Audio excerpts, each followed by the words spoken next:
Sexe est un mot. Ça n'est qu'un mot, mais il y a des mots qui vous laissent tranquille, sexe non. Pourquoi? Il y a des mots qui... Il y a des mots, on peut s'asseoir dessus. Talus, chaise, rivage, et puis penser à autre chose.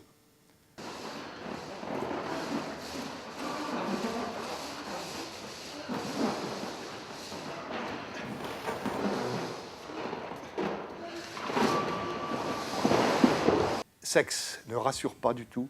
Sexe vient inquiéter, vient troubler quelque chose qui n'attend visiblement que ça pour se manifester.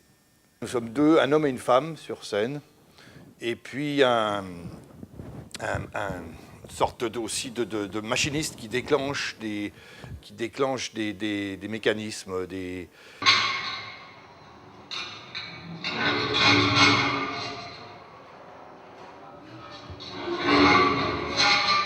épreuves quoi, qu'il nous faut affronter.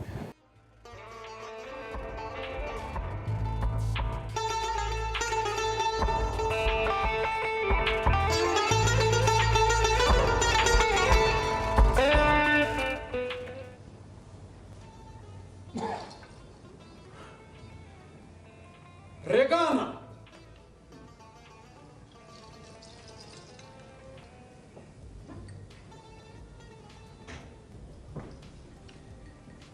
Sen bana bak otur, daşlık Regana.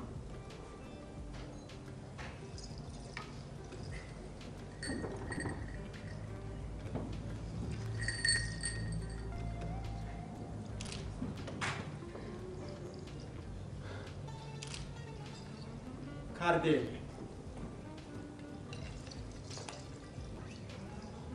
Seni belalardan Allah saklasın. Onun kayır akıp var ya. Ne bileyim ya, ne bileyim ya. Ne ya var ya, nereden bileyim ya.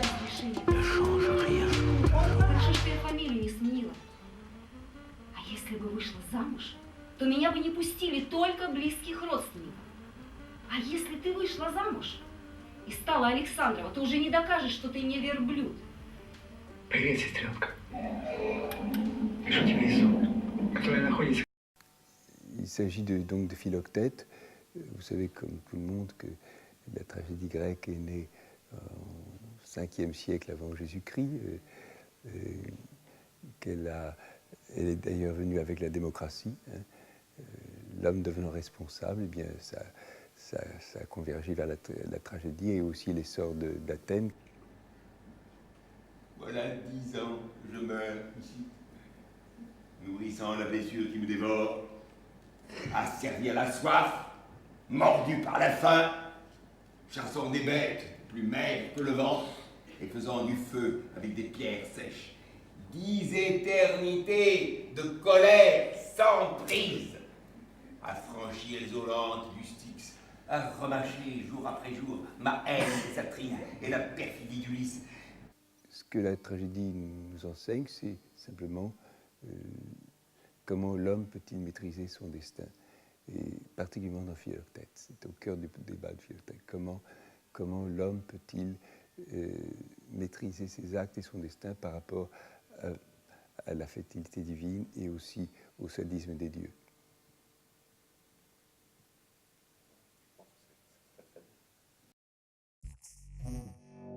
Are we on the air?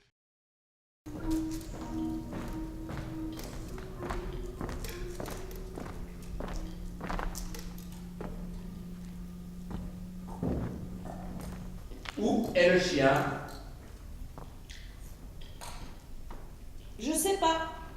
Des chiens qui sont parfois plus humains que les humains, des adultes qui sont parfois plus enfantins ou infantiles que des enfants. Il y a beaucoup d'inversions dans cette pièce.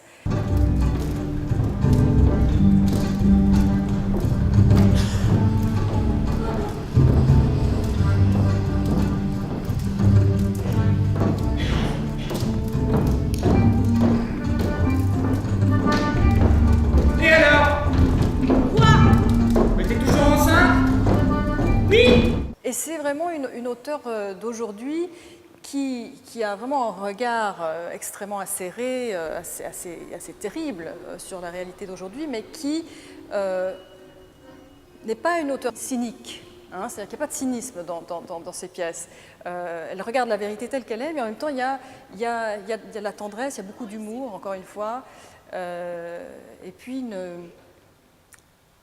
un regard sur les personnages qui est vraiment très, très singulier et très fort. On s'assied où?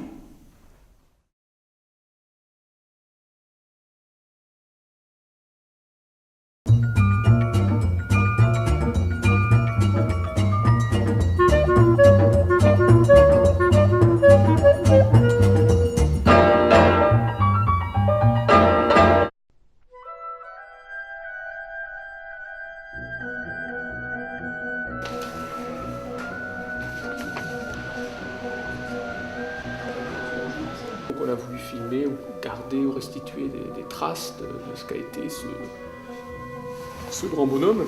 Incontestablement pour les téléspectateurs, l'événement du premier week-end 1982 s'est produit sur TF1 hier soir entre 20h30 et 22h. Alors si vous avez raté ça, je vous conseille de ne pas manquer ce qui va suivre car je crois qu'on n'a pas fini d'en parler. Bon, là, je pense que c'est aussi un film qui ne ressemble pas à les précédents, mais en même temps, il y a des passerelles, il y a des ponts, il y a des liens qui se tissent entre tous les films. Et je crois que la manière de briser le politiquement correct, qui était celle de Harakiri, donc de Choron et de toute sa bande, m'intéresse énormément. Vous le voyez, Charlie Fallot est mort, je l'aimais, à notre regretté Charlie Hebdo. Oui, continue. Les jeunes jugent Charlie Hebdo, c'est un journal de vieux, c'est toujours pareil, l'humour c'est un truc de vieux. Les jeunes sont des vieux, alors on s'en là, rend pas compte. Il y a 55 millions de vieux. Elle est bonne celle-là. On avait une connaissance superficielle de Choron et de cette bande à travers quelques apparitions à la télé. Bon, allez, Choron, un mot. Bon, je dis que ces gens-là n'ont rien à dire. Alors évidemment, on vous dit l'agriculture bio, c'est cher. Bah, oui, c'est cher parce que c'est pas subventionné. Mais c'est l'agriculture la moins chère du monde. C'est celle qui n'emploie que des choses gratuites. Pas de femmes dans l'économie, pas de femmes dans les entreprises, pas de femmes d'un aspect.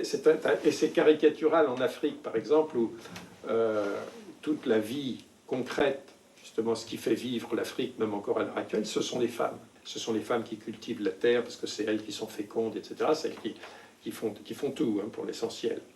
Mais dès qu'on crée une plantation moderne, alors ce sont les hommes. Là, vous n'avez plus aucune autonomie semencière. Ça veut dire que aucun paysan, aucune personne qui veut faire son jardin ne peut actuellement avoir les semences qui correspondent à son terroir et qui peuvent pousser correctement sur son terroir. Maintenant, on vit à l'époque du tout moderne, des choses modernes, tout ça. Mais nous, on a suivi le chemin de nos parents. Les semences qui sont vendues dans le commerce ne donnent jamais d'aussi beaux résultats que mes semences à moi. J'ai constaté que les semences de concombres que j'ai sélectionnées moi-même donnent de très beaux concombres. Par contre, j'ai dû replanter 2 fois les semences hybrides de concombres.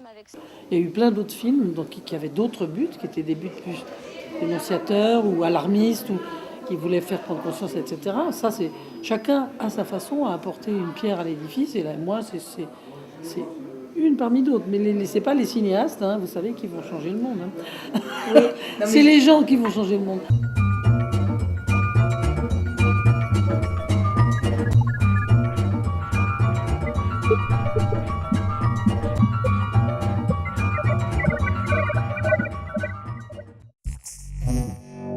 Are we on the air?